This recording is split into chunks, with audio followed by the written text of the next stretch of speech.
Bada bing, bada boo. I have a star on my face because I have a massive pimple. So if you're watching the visuals, I'm sorry. If you're not, Parul was catching her breath as she's stepping in through her house front door. She was busy all day running all of these errands, running around town, buying groceries, going to the local shops. And on top of all of that, she's heavily pregnant. So it's going to take like 2 times as long to do everything. And now she's rushing in through the door. She's trying to check up on her 8-year-old son, Amar. And also she's babysitting her 6-month-old nephew. So she's checking up on both of them. And like, okay, yeah, in hindsight, probably not the best idea to leave an 8-year-old in charge of the house, in charge of watching this 6-month-old baby. But in this area, daycare is just not really a thing. Like, people don't really have babysitters. They don't really have places to send their kids so that they can run errands freely. This was the norm, and she had done it before. And Amar, who's 8, I mean, he's pretty good. He's been left home alone. He's been babysitting his cousin. Everything has been fine. So she walks in through the door and she sees her son Amar just playing on the ground with all of his little toy cars. She's like, "Hey, sweetie, I'm home." And she's putting down the groceries and she's wondering, okay, well, where's the nephew? Where's the 6-month-old? Amar just is sitting there quietly and doesn't even respond to her.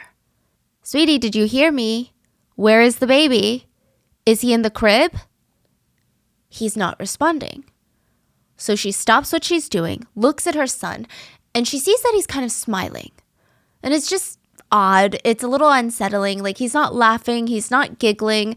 It feels like, you know, when a kid is playing a joke on you and they hid your keys when you're super busy. It's like that smile. So she's like, okay, come on, get out of here. Like, where's the baby? And he just says so calmly, "Mom, I killed him." What? At first, she thinks all of this is a joke. I mean, maybe this is how kids joke around. Maybe he inherited some weird, sick, deranged sense of humor from someone up in her family line. She doesn't know where, but this has got to be a joke, right? So she gets up and she's like, "What are you talking about? Where did you hide the baby? The game is over. Hurry up and tell me." He just grabs her hand and starts leading her to the backyard.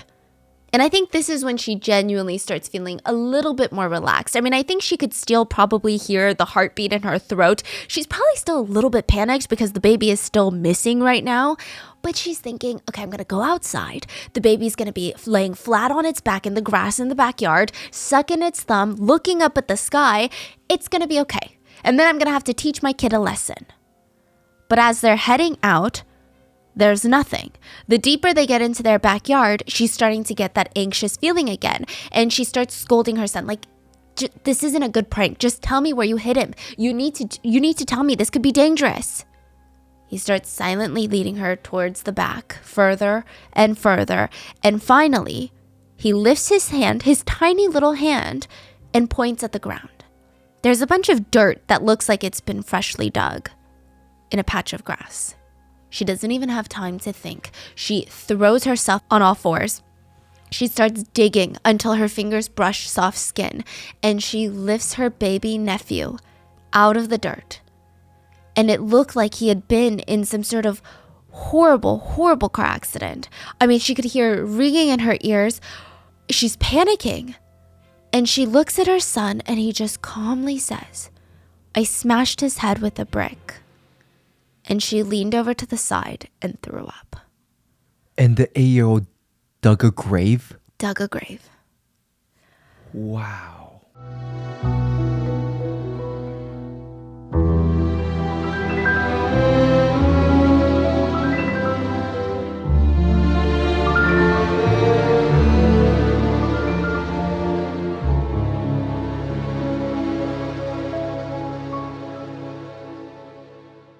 So, as always, full show notes are available at rottenmangopodcast.com. But this case takes place in India. I had our wonderful Indian researchers assist with gathering all of the data for this case and honestly just helping understanding the cultural aspect to it all.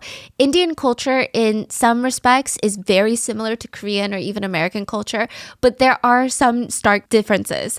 So if there's any chance that there's any nuance of cultural significance that I wasn't able to fully grasp, please let me know. Or if there's anything else you want me to know about this case, let me know in the comments.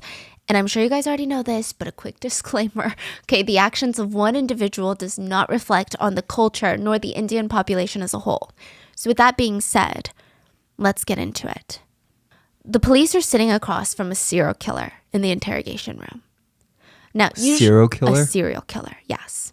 Now, usually there's a whole list of mind games that they play in order to get the serial killer to confess to their crimes. It's a little bit different versus a regular killer. Not that regular killer sounds weird, but you get what I'm saying. A serial killer, they have a tendency to kill a lot of people, and they have a lot. Does that make sense? Yeah, it's a little bit different from having just not a regular killer, but you get the idea. They handle serial killers in a different way. And serial killers, they like to play their games. It is not uncommon for serial killers to ask for things from the police. They say, ooh, before I start talking, before I tell you where the bodies are, before I confess to the crime so these families can get closure, maybe I can get a cigarette around here. What's a guy got to do to get a cup of coffee? Or maybe sometimes it's a full-on fast food order. A lot of them like to ask for these things because it makes them feel powerful. I mean, think about it. It's almost, when you're in the interrogation room, most people would think, I don't have the power here. The police have the power.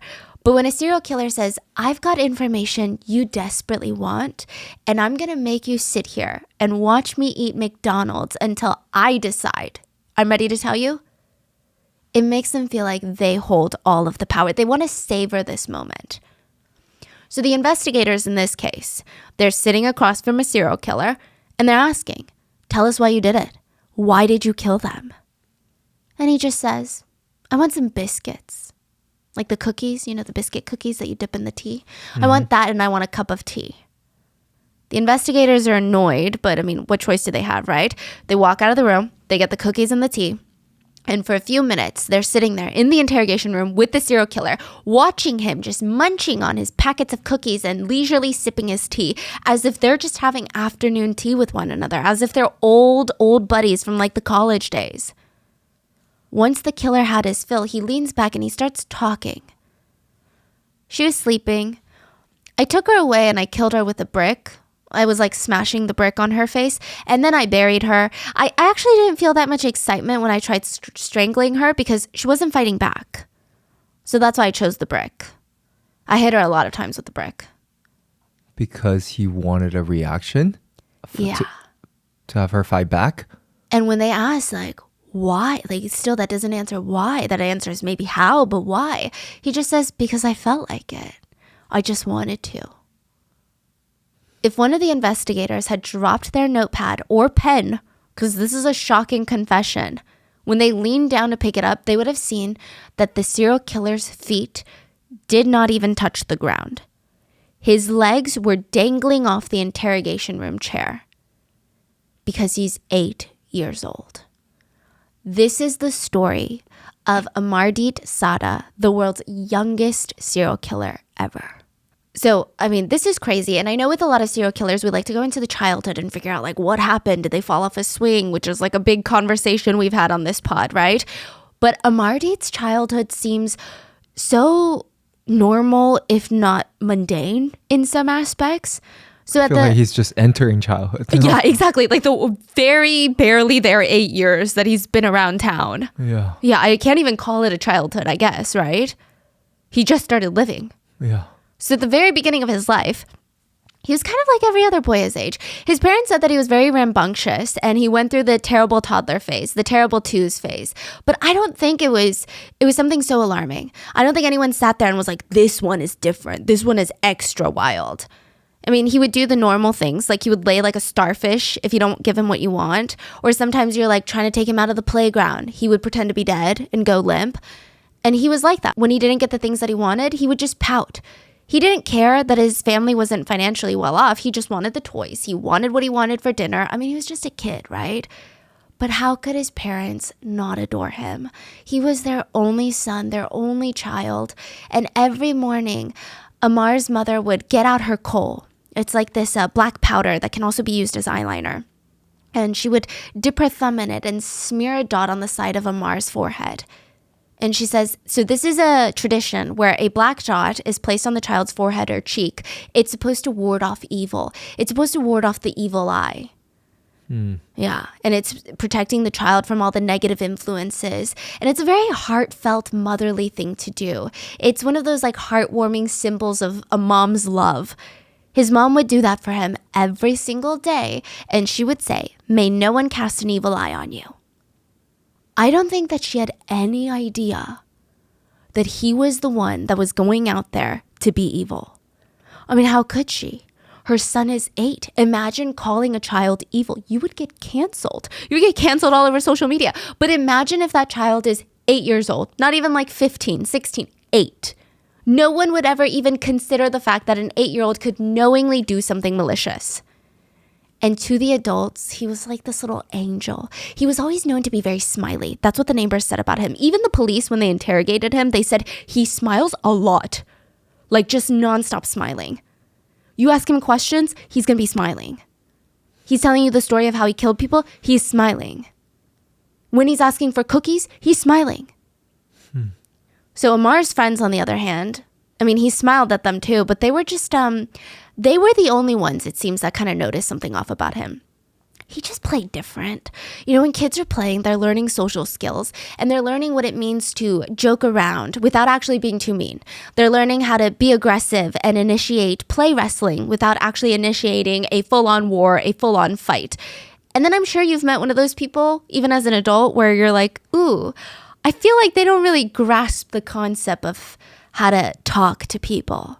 Like everyone is in a group and they're joking around lightly and they're like almost uplifting each other in their jokes. Like they're not actually punching down. But then this person will come in and just absolutely rip people to shreds, light someone on fire with their insults, but they're laughing as if they're doing exactly what you're doing. And you're like, that is not what we're doing here. It was kind of like that, but in the more childish sense. So Amar's friend said that he was always extra aggressive. Like there was just something about it and it was very noticeable, but they couldn't tell him about it. They couldn't confront him about it. They didn't even know how. They're just kids. For example, all of their friends would be play fighting or wrestling, pushing each other around. And then Amar would come in and he would just start throwing down real punches as if he wants to hurt whoever the friend is that he's punching. But he's laughing as he's doing this. So he feels like he's playing, but he's actually hurting people. Yes. So the other kids, you know, they're still learning how to be around in these social settings. They don't know how to tell him, wait, that's not what we're doing. Because he could easily say, that is what you're doing. You're also punching and laughing, and I'm punching and laughing. But the way he's punching and laughing is like he genuinely is trying to hurt someone. I mean, thankfully he's 8 and he's a pretty scrawny kid. So none of his friends got seriously injured, but they would just kind of sit there and be like, that is so weird. It feels a little bit unpredictable and a little bit unhinged, a little bit scary for his friends. And they also said whenever we played games, you know, we were at the age where we don't really throw tantrums in front of each other. We're like 7 or 8. Maybe we do that at home, but we're trying to be cool kids in front of each other. If he didn't win a game, he would whirl his arms around like a propeller, just smacking around anybody in his way. He would kick dirt around, and then he would march off home as if you personally attacked him. And everyone's like, okay, well, maybe he'll grow up. Maybe it'll get better once he starts growing up, right? But then he starts becoming a little bit antisocial in an angry way. So there would be instances where his neighborhood friends, they would be running in their group down to the little lake, and they would see him sitting on his front doorstep. So they're passing and they would call out, hey, you want to come and play with us? And he would look at the ground and he would say, I don't really want to. Just in like a really soft voice. And then they'd say, hey, why are you not playing with us anymore? Are we not your friends anymore? Yeah, it's been so long. Like, let's go for the swim in the pond. It'll be so fun. Out of nowhere, Amar would jump to his feet and start screaming from the bottom of his lungs. No! Like, screaming at them. They could see the veins on his neck. His face was turning red. I mean, they were honestly so spooked out about this. It's so weird. They would book it. They would book it out of there because it's creepy. So instead of playing with his friends, Amar would just isolate himself. He would spend more and more time by himself as he turned like 7 or 8 years old. He would climb trees and just stay up there for hours, staring at anyone that was walking by below him. Or he would stay home and play with his toys by himself. Now, from all accounts that I could find, Amar was the bully. Like literally all the sources are like, Amar was the bully. But Amar's mom didn't really think so. Okay, I think this goes to show you how much she doted on him. And this could play a huge factor in this case. But she genuinely babied him. Like, have you ever met those parents where their kids are an absolute menace to society, but they think that their kids are the ultimate victims to society? So Amar would come in, and there was this one time he had come in with grass stains all over his clothes. He had dirt all over his knees. He had a cut on his knee. And honestly, it just feels like he was playing rough with his friends, or maybe he fell climbing up a tree. But his mom thought otherwise. She was cooking. She freaked out. She wiped her hands on her apron, and she's running up to him, like trying to get the dirt off of him. Like, what happened? What happened? He wouldn't say. So she thinks, oh my God, he's being bullied. The next day, she goes to get a holy amulet, which is, she goes to a Hindu priest and asks for a holy amulet, which is considered an object with great spiritual powers. You wear it to protect you, and it offers blessings and guidance. It's like a tangible connection to the divine. And she gives it to him. And she's like, you got to wear this so you don't get bullied. And he's like, no, this is disgusting and embarrassing. I don't want to wear this from you, Mom. And he's saying, absolutely not. The only way that she could convince him to wear it was to tell him that the amulet came from the Hindu deity of love, compassion, devotion, strength, and intelligence himself.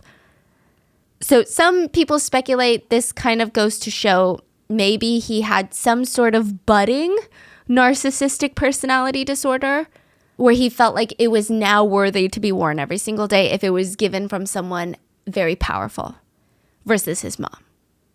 But he's 8, so I don't think we can really speculate, right?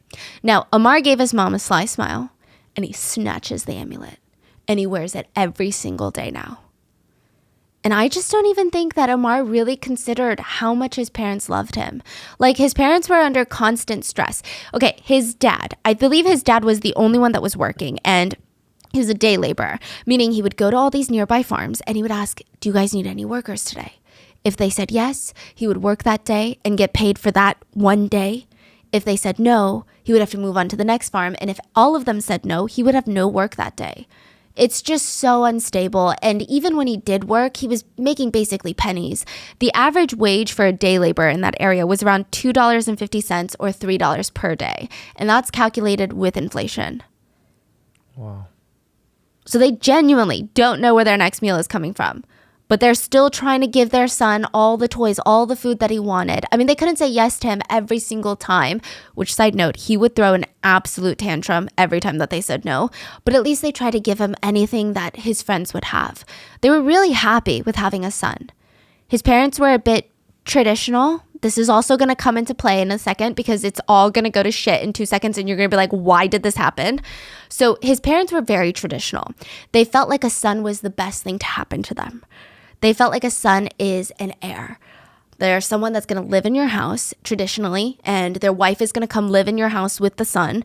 They're going to have their own kids, and you're going to live with all of them, and they're going to take care of you as you get older. Meanwhile, having a daughter is kind of like a gift. You get to spend a good amount of time with her, and then you give her away to the husband's family. Side note, this is super traditional. Not everyone in India is like this, but Amar's family was super traditional. They really babied him, like really babied him.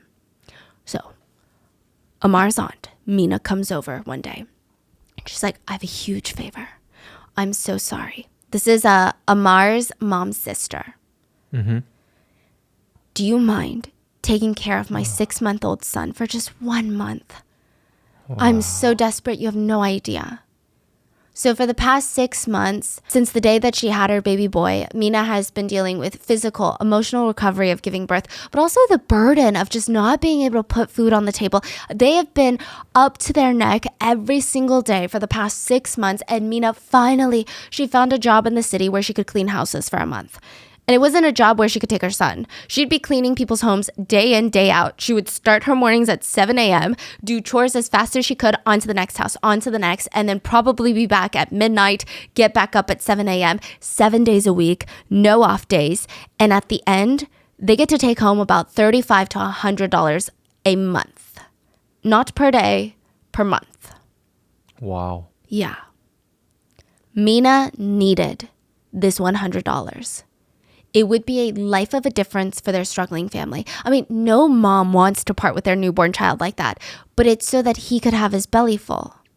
And it made sense to leave her baby boy with Parul, Amar's mom, because Parul was heavily pregnant with her second child. So she was going to be breastfeeding soon, and the nephew would also be breastfed, so she'd be kind of like a wet nurse, like a caretaker. Parul was like, I don't know, Mina. I mean, we're already drowning in bills. We can barely put food on the table. I don't know if we can take in another mouth to feed. Obviously, I want to help, but we're about to have another one on the way. Mina said, I can send you some of my money. So Parul could not say no. She agreed. And the day Mina was set to leave, she brought her son over. I don't know if I could verify his name, so we're just going to call him the baby boy. And Mina just cradled him, said a prayer for him, dabbed a bit of coal from her eyes to his forehead to protect him. And then she left. Mina was sad, but she's like, this is the right thing to do. Not only that, but this is like the second best place for my baby. If I can't take care of my baby, my sister is the second best place. Nobody's going to care for my baby like our family. So for the first week, Parul is just adjusting to have a newborn around. And she kind of thought it was good practice since she's going to be having a baby soon. It would have been 7 years since Amar had been an infant. So she's getting all these refreshers. She's using Amar's old clothes, old toys, old crib for the baby, as well as some of the things that Mina had left for her. And one morning, she's like, oh my God, I got to go to the market to buy some vegetables for dinner tonight. We're out of vegetables. So she swaddles the baby boy, places him into the crib, and she tells her son, keep an eye on the baby. I'm not going to be gone long. I'm just literally going down the street to get some veggies, okay? Amar nods and watches her rush out the door. Once he heard that door click shut, and this is from his confession, he jumped to his feet and walked to the crib. He stared down at the baby peacefully sleeping in front of him, and he starts kind of pinching his baby cousin's cheeks. Like lightly, you know, when you, with affection, kind of pinch a baby's cheeks. Mm-hmm. And then Amar pulled his arm back, gave it a second thought, paused, and then lifted his hand all the way back and slapped the baby on the face as hard as he could. And so, of course, his baby cousin starts waking up crying, crying from the shock and the pain, and Amar is smiling. To him, I guess there was something about the baby's cries that felt good, like some sort of achievement. It was his goal. And he keeps reaching up and down to slap, pinch, hit, all of these things, even scratching his cousin. He did this until his cousin's voice was scratchy and raw from all the crying. Eventually, the fun wears off, and Amar reaches both his hands down into the crib. He might have even needed to tiptoe a bit to get all the way down to where the baby was laying, because he's 7, okay? And he used his 2 small hands to wrap them around his cousin's even smaller neck, and he squeezed. He never broke eye contact. He watched as his cousin started wheezing, and then he watched as his cousin's eyes turned bright red. I mean, he didn't even stand a chance. Newborns can't fight back, but not only that, they're so utterly delicate, it can just take 15 seconds for a baby to lose consciousness from strangulation. The brain cannot go more than 4 minutes without oxygen. The cousin was dead before Parul could even get to the market. What? So Amar felt like he had more time. He grabbed his baby cousin and hauled him to the backyard. And at first he thought, okay, maybe I'm just going to lay him in the grass. But it just didn't feel like enough. So he grabbed a nearby brick and started slamming it onto the delicate skull. And he did this until there was allegedly brain matter splattered all over the grass around. Wait, why did he do that? This becomes a thing that he seems to do quite a bit. Other sources say that he also tended to shove mud into their mouths, but that one was not as verifiable. So, and finally, when he felt satisfied enough, he grabbed the little family shovel nearby and starts digging this shallow grave. He places his cousin inside and he starts pushing all of this dirt that he can find on top. Whatever leftover of the brain matter, he went and sprinkled some dirt and loose grass, like loose as if he just pulled it out and sprinkled it on top. Just sprinkled it on top and then went inside. The whole thing took less than half an hour. When Parul came home, Amar seemed like he was deep in this like solo play session with his toy cars, just as if nothing had happened. And if you remember from the beginning of this episode, his mom is telling him like, where did you hide the baby? Come on, this is not a fun prank. He leads her to the backyard and points at the ground where he had just buried his cousin. And he just straight up tells his mom everything. In Korean we call it 뻔뻔해, which means just so blunt to the point where it's like just not socially acceptable. He would say things like, yeah, I mean, I killed him. I hit him in the head with the brick. And she just lost it. Now, I don't know how she got through the next few hours. It's not like she could call her husband to come home because he was at work where she couldn't reach him. She couldn't call her sister for help. She couldn't even call the police because her motherly instinct told her that she couldn't turn in her own child. Wow, no way. So she waited until Amar's dad got home. And what he did is also very confusing. He grabbed his belt and beat Amar within an inch of his life. Amar kneeled in front of them and he's bleeding. He's like a mess. And the parents are pacing around the house trying to figure out what to do next. And they're trying to reason with themselves. They're like, he's just a kid, you know? There's just no way that he knew what he was doing. He probably doesn't even know what death is, right? And they were probably just playing. And I mean, there's no way that he meant to do this. But what do? We have a body in our backyard. Do we call the police? No, that's going to ruin his life. He's just a kid. We can punish him ourselves, punish him so badly that he will never, ever think of doing something like this ever again. You know, what's done is done. Going to the police is not going to change anything. So they wait. And a month later, when Mina walks through the door, she saw the couple sitting on the couch waiting for her. And they were like at the edge of their seats, as if they had been waiting on her. And it's just unsettling. It's weird. And she's like, hey guys, what's going on? Like, why are you guys so serious? It said that Amar's dad got up, walked up straight to Mina, and dropped to his knees. What's going on? What are you doing? And he said, please, it was just an accident. Mina was so confused, so she's looking at her sister, who's sobbing on the couch, and her face is in her hands. I mean, her whole body is shaking.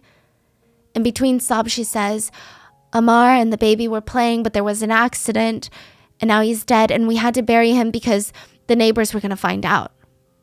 So they begged with a hysterical Mina, please, you cannot let this get out. His life is going to be ruined, and it's not like it's going to change anything. We will carry this burden for the rest of our lives. I will promise you that. It said that Mina looked for Amar, her son's killer, and he was hiding halfway behind a door, and he was peeking out with half of his body, like half of his face was visible. And it said that she didn't need to see his whole face to know that he was smiling. So for whatever reason, Mina agreed not to file charges. Maybe it was for her sister. Maybe she agreed somewhat with the logic that Amar's life would be ruined and it wouldn't bring back her son. And not only that, but I think a big aspect is it would probably ruin her family relationship, not just with her sister, but probably with everybody else too. I mean, even if they don't know what's going on, it's going to be tense. It's going to be family drama.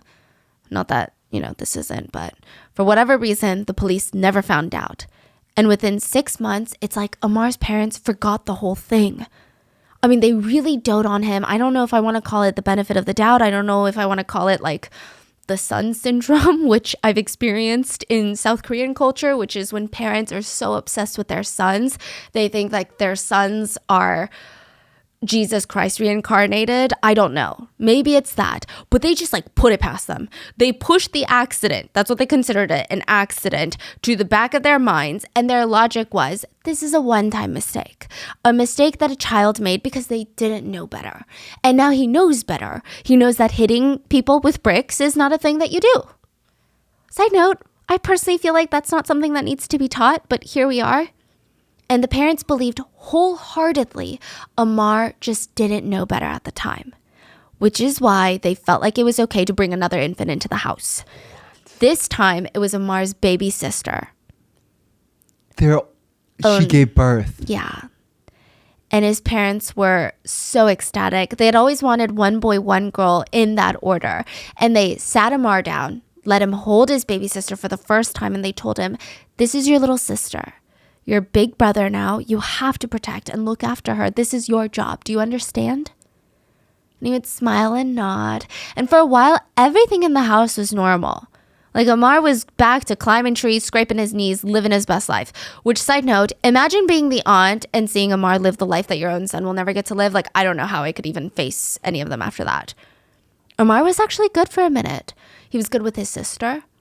His parents would smile as they would walk by, and Amar would be sitting by his little sister's crib, watching over her protectively. Or they would all be eating dinner together, and his little baby sister would eat peas for the first time, and she would flick them at people, and he would just smile so lovingly. And as the baby sister got a little bit older, a few months old, she started smiling back at him. Until one afternoon, the whole family was having quiet time. I don't know if you guys have quiet time in your family, but it's usually after lunch. So the whole family is instructed to go back to their rooms to do something quiet. Like after lunch, you go read a book, you nap, you do puzzles, whatever it may be. You cannot be loud, you cannot turn on the TV. So Parul and her husband were taking a nap in their rooms, and I believe their door was open. The baby was in her crib taking a nap as well, and the baby wasn't inside their room, but because their door was open and their house was not big, they could hear everything. I mean, if they heard that baby cry, they could be there in like 5 seconds max. Amar was in his room, quietly playing with his toys. And at this point, a full 8 months had passed since Amar's cousin was killed by Amar. And I'm not sure why. Perhaps out of sheer boredom, curiosity, or just some sort of sick, deranged twistedness. Amar got up, tiptoed his way over to his little sister's crib. She wasn't asleep. She was staring blankly at the ceiling. She's kind of half smiling at Amar as he's staring over her. He leans down as if he's going to pick her up. And then as fast as lightning, his hands wrap around her neck. Her airway is completely obstructed. She could not cry or scream. She could only wave her arms and kick her legs. He used all of his might to strangle her, and eventually even her legs stopped kicking. He stared at her limp body for maybe a few seconds before he slithered back into his room, just leaving her like that in the crib. He went back to playing with his toys as if nothing had happened. When his parents woke up, he heard them make their way to the baby's crib, and Parul saw that her baby girl was just sleeping, so she leaned down to kind of stroke her cheek, and as soon as she touched her chubby little cheek, she jerked her hand back. Her baby's skin was cold, like stone cold. And she turned around and she called for her husband, and in the corner of her eye, she could see Amar, and he was playing with his toys on the floor. She marched up to him. "What have you done? What have you done? Did you kill your sister?" Amar looked up and nodded. Some sources say that he was smiling. Amar's father took a few big steps, raised his hand above his head, and slapped the 8-year-old with the entire force of a full-grown man. I mean, that effectively knocked the smile out of Amar's face. He started sobbing on the floor. His parents are screaming, "Why? Why would you do this? Why did you do this? Answer the question." Amar's mom was on the floor, like hysterical. She was losing her mind, rightfully so. It got to the point where neighbors started gathering outside their door because there was so much of a ruckus. They wanted to know if they were okay. Some of the neighbors actually rushed in through the door without knocking because they thought something horrible was happening to the family. And when they run in, they're processing the scene. The entire family is in the living room. I mean, the parents are beyond hysterical. It's not even like they got robbed. Like, the feeling is something terrible, terrible happened. Amar is being punished, and there's a dead baby in the crib. Oh, they saw the dead baby? Yeah, so they're putting 2 and 2 together, these neighbors. They try to calm down the father, Amar's father, and reason with him. "We have to report this to the police. You have to put a stone in your heart. It's going to be rough, but you have to do it." And the dad allegedly said, "No, I'm going to kill him myself." The neighbors had to physically hold him back. Now, Amar is sitting there, just tears running down his face, and he's angry now. You know when you scold a child for too long, sometimes they get angry, I guess? And he's screaming like a petulant child, "So what if I killed her?"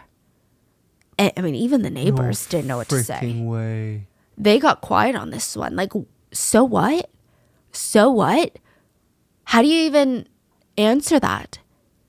It's almost as if he's asking, "So what if I ate the cookie before dinner? Why should I be punished for something that's not the end of the world?" And the neighbors are like, "Okay, we can't do anything about this." So they silently hush each other out of there. I mean, there was nothing that they could do to help now. This kid was beyond helpable in their belief. And the next 2 days, they just anxiously waited around to see if Amar's parents had gone to the police. Instead, they showed up at each neighbor's doorstep with a favor. If you could just please keep quiet about what you saw. It's a family matter and we would like to handle it within our family. We're going to make sure that Amar learns his lesson, so please, we're already suffering, so don't make it worse for us. If you want to help, just please stay quiet. I think the parents' logic was they already lost one child and putting another one in jail would be effectively losing him as well. I think that they also hoped that they could maybe beat the murderous tendencies out of their son. I guess they thought, he's just 9. Maybe we can teach him for the next decade what he did is bad and eventually he can move on, get a job, get a wife, have children of his own. Listen, I'm not sure I'm on board with this logic, but also I've never been a parent, so maybe I wouldn't know. Leave it in the comments if you're a parent. Like, does this logic make sense or is this kind of crazy? There is some cultural context as well. So in India, especially in rural areas, the family last name it's everything. It's kind of like that in East Asian culture as well. I think Japan, from what I hear, has a very strong belief in this. But family members want their last names to have esteem, high regard, respect, or at least in the lowest situations, be a neutral name. So doing something that disrespects the family, it doesn't just look bad on you, it looks bad on the whole family. At this point, the Sada family were known around town as hardworking, respectable. If word got out that Amar killed his own baby sister, their whole family would suffer. I mean, Amar's dad might not be able to even get a job or put food on the table for the whole family. Their family will not be able to escape this reputation for probably generations. That's how bad it is. I suppose they maybe didn't want to cause even more harm to their extended family members as well. I guess their logic was, well, it's not going to bring back the 2 victims. So they convinced themselves they're going to punish Amar so deeply, so badly, that he's never going to do this again. Side note, his cooldown period was 8 months between his first and second murder. He only waited 8 months. The first cool-off period is usually the longest, and sometimes with certain serial killers, it can last like a year or even longer. But his was only 8 months, and he's 8. So I don't know what the psychology behind that is, honestly. Maybe the time would have been shorter if he had access to another infant, or maybe, you can't help but wonder, maybe if his parents hadn't chosen to forget the first incident, would there even be a second incident? Well, one thing's for sure, the neighbors would never forget. Khushbu's mom was not a neighbor. She didn't even know Amar, but she did have an 8-month-old daughter named Khushbu, who would have been very hard, very difficult to run errands with. So Mrs. C is what we're going to call her, the mom. She had a few errands to run on her list and thought, okay, there is no way that I can get all of this done before the shops close if I take Khushbu with me. So she needed somewhere to drop off her baby for the day, and she chose this local daycare. Okay, remember how I said there's not really daycares? It's not really a daycare. A lot of sources indicate that it seems more like it was a business run out of someone's home. Yeah. And there were a lot of moms just watching a ton of kids for the neighbors. There wasn't cameras. It wasn't an established business. There wasn't a certain number of regulations they were following. It's like an at-home daycare. Now, Khushbu had already fallen asleep on the way to the daycare, so it was kind of perfect. Mrs. C would run her errands, drop the groceries back off at her home, and be back to pick up Khushbu before she even woke up from her afternoon nap. By the time she gets back to the daycare, you guessed it, Khushbu, who was once sound asleep, is gone. She's gone. She's not there. Oh, physically gone? Physically gone. So, this daycare serviced a lot of people. There were a lot of crazy toddlers running around. And because this was an underserved area, there were no door locks, childproofing, security cameras, or even a receptionist watching the front desk at all times. It was... it just wasn't that secure. And I'm sure if Khushbu was crying and woke up crying, one of the daycare workers would have noticed and heard and rushed over to the room and helped her, but she was just gone. And the locals, they start freaking out. They start full on panicking. They had no idea where she had gone. Could someone really have come in and taken her? That doesn't make sense. When you think of someone that goes into a daycare and steals a child, I'm sure we all have the same kind of image in our head. It's this older man, looks creepy, looks like a serial killer. But the daycare workers would have noticed. Are you kidding? It's not that big of a space. She's too small to run off on her own, so this doesn't make sense either. So the police get involved, the neighbors get involved, everyone is whispering about all the possibilities. Well, maybe there was a nasty man who's going around kidnapping children, and maybe he's so good at being discreet.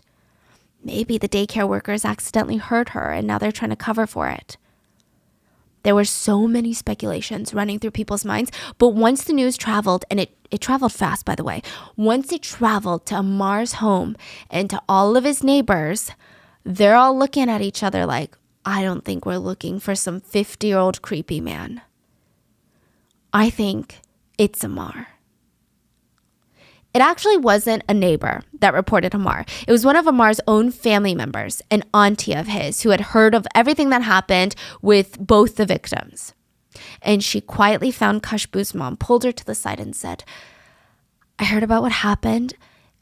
I don't really know how else to put this, but I have this nephew and he's got a history, if you will, of just doing some evil things to babies.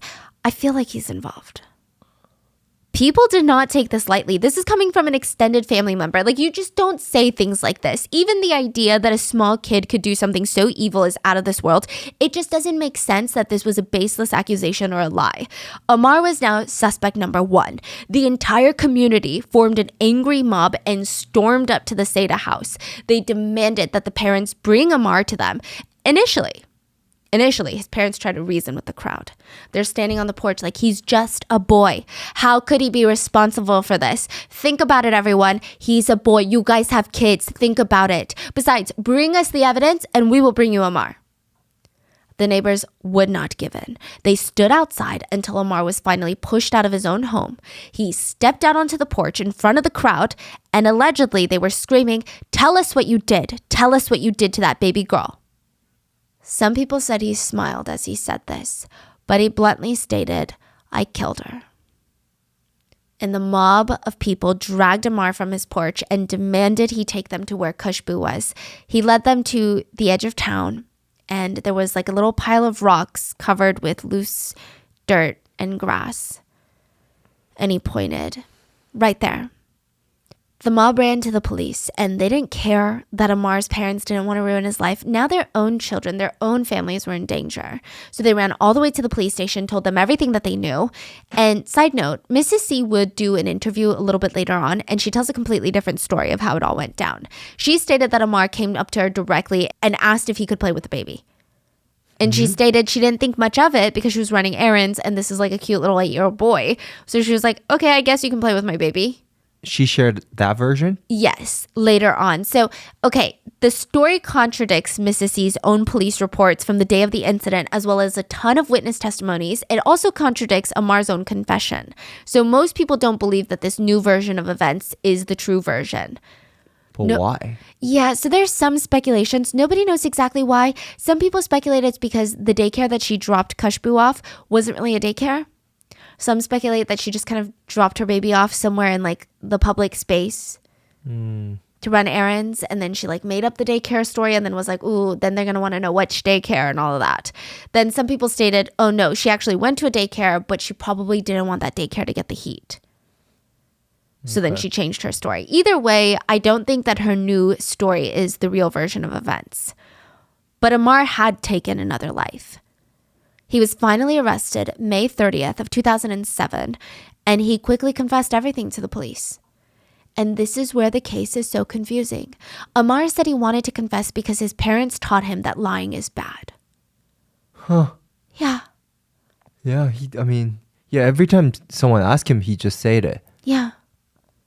But this is so weird. So lying is like a cardinal sin for him. Clearly, he didn't think murdering 3 people was that bad. When asked about why he killed them, he said, because I wanted to. I didn't see why I shouldn't. A lot of people, including myself, are so confused about this case because ultimately Amar had 2 parents that loved him, maybe a bit too much, but they loved him. He had a roof over his head. He had food on the table. He had tons of neighborhood friends before he pushed them all away. And the question around this case is a killer born or is a killer created? Or is it a bit of both? I feel like a long time ago, we actually did an episode where we theorized a bit. And quick disclaimer, I'm not an expert. I'm not a psychologist. But we were talking about how it seems like some people start out fine and then suddenly their lives just start spiraling into this black hole of crime, like a just rabbit hole of death. And you can see cases where the killer is just like all the other kids growing up. And the only difference is maybe they have like a slightly abusive parent or a slightly absent parent, or maybe they have a bully at school. Or the most random one that I've seen in so many cases is they fall off a swing and hit their heads. Yes. And it's like, it's happened so many times and it's just the weirdest. It's weird. It seems like that's a key moment that has them going 50 miles an hour towards the dark side, falling off a swing. Yeah, so there's definitely brain injury. Yeah, happens. to the frontal lobe is what people suspect. Yeah. But it makes you wonder, okay, if that hadn't happened, would they have lived a different life?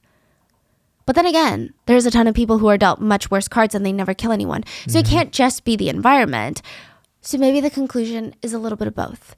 So let's say each time a person is born, they're either born a teddy bear or as a gun. And as they live life, all the little bits of trauma, or sometimes even perceived trauma, become bullets. And you can put a bullet in a teddy bear, but it's not going to do anything but hurt the teddy bear. But if you put bullets continuously into a gun, all it takes is a little bit of pressure and boom. And again, this is no way of excusing it. Like being born a certain way is no excuse to take a life or hurt another person. But that's kind of how I explain it in my head to make it make sense. It's obviously oversimplified, but it's weird that so many people can live such similar lives, such traumatic lives. And one is a killer and one is a guidance counselor / activist that helps others. So the only way that I can try and understand today's case is, I was thinking, okay, if Amar had committed these crimes when he was older, like when he was in his 20s, I would probably assume that he was born a gun and through life trauma, he became a serial killer. But he's 8. He's 8. Yeah, that's... So do we just conclude that he was born a fully loaded gun? Were there any additional things that have pushed him over the edge at such a young age? Honestly, I don't know. I tried to comb through all of the research, and obviously with the help of our wonderful researchers, there's just a few things that we could find, and I'm not even sure how much these contribute. Amar's family was part of the scheduled caste, aka the untouchables in India. We did a case that covered the caste system. Side note, the caste system has since been abolished in India, but from what my researchers have told me, in a lot of parts of India, the system is very much upheld socially. Can you explain that again? Yes. Okay. So the caste system in India is a social power pyramid, to put it simply. And we have the same thing in the US. It's just not as rigid. We've got the upper class, then we've got the middle upper class, then the middle class, then the middle lower class, then the lower class. You get it. That's basically it. But with the caste system, it's based on who you're born into, which I guess is the same in America, right? So the people at the top of the pyramid, they're the priests, they're the scholars, they are considered like the custodians of knowledge. And then under them, you have warriors and rulers. They're the ones that protect the land and the people. And then below that, you have merchants and farmers. Okay, the way I see it is like you've got academic elitists, then you've got maybe business owners, landowners, and then you've got white collar workers, blue collar workers. It's kind of that pyramid. At the bottom, you have laborers and servants. And these castes, they make up a pyramid. But then there's this other rectangle that's not part of the pyramid. It's underneath the pyramid and it's not touching the pyramid. It's completely separate. This is the untouchable caste. Oh, yes, yes. It's really sad. They're born into a life of discrimination and they're considered unpure and untouchable by other higher castes.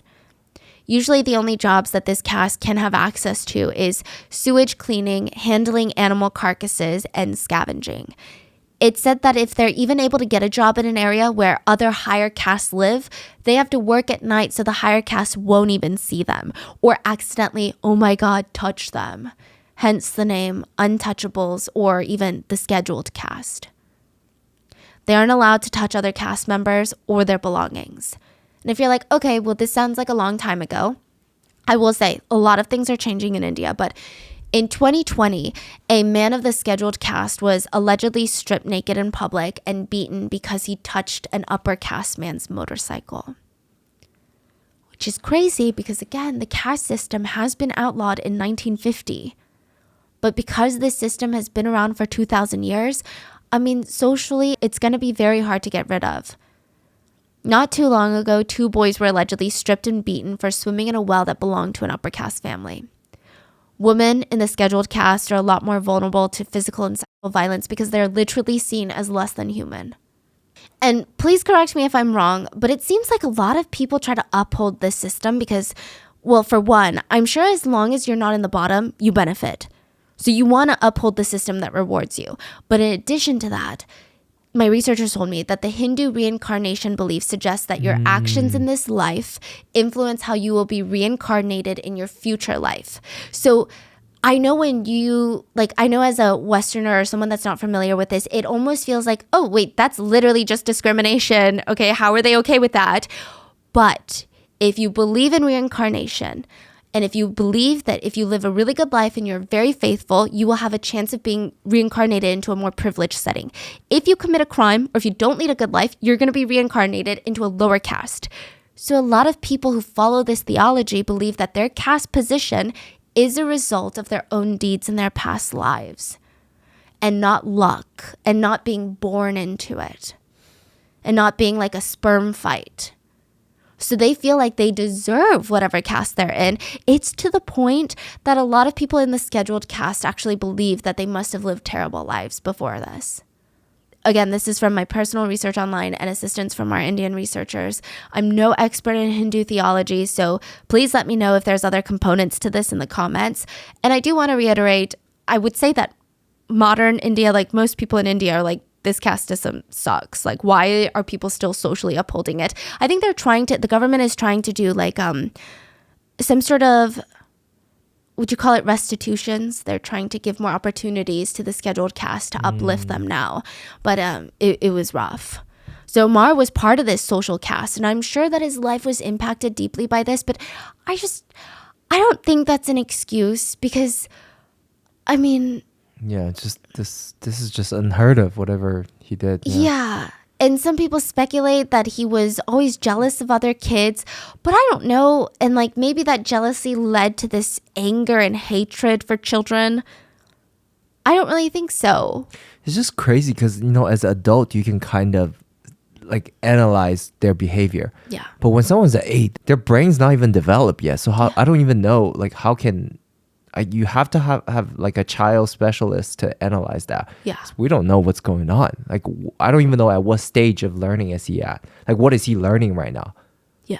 I would say even in a lot of serial killer cases that we've covered, they usually start hurting animals maybe around this age, but even then, probably a little bit later.